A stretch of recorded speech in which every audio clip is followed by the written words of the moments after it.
Isang nakakalungkot at masaklap na balita para sa American boxing superstar Ryan Garcia dahil mula sa inilabas na statement ng tagapagsalita nitong si Garcia ay na-involve sa isang kalunos-lunos na car accident itong si Garcia habang sakay ng kanyang sports car mula sa isang linggong confinement sa Japanese hospital dahil sa isang injury. Kung maaalala, ay nauna nang na-postponed ang laban nitong si Garcia kontra Rukia Anpo sa susunod na buwan sa Enero dahil sa natamong injury nitong si Garcia mula sa training.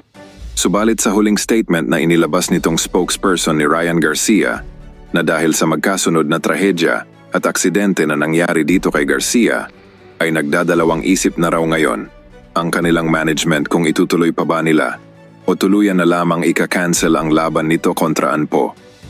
Ganun pa man mula sa mga reliable source ng Japanese boxing media, ay may mga nanggigipit di umano ngayon dito kay Garcia, kaya gumagawa ito ng mga paraan upang ma-postponed or lalong ma-delay pa ang laban nito kay Anpo.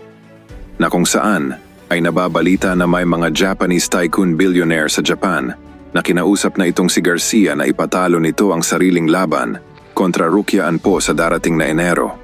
At kung hindi raw ito magpapatalo, ay manganganib raw ang buhay nito.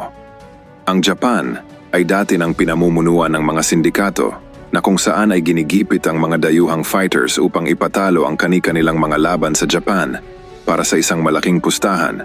At sa huling balita ay nagluluksa ngayon ang mga Japanese boxing fans sa hindi makatarungang sanction na ipinataw ng WBA dito sa kanilang iniidolong si Naoya Inoue dahil formal nang kinumpirma ng WBA na kanila nang babaklasan ng titulo itong si Inoue sa darating na Enero.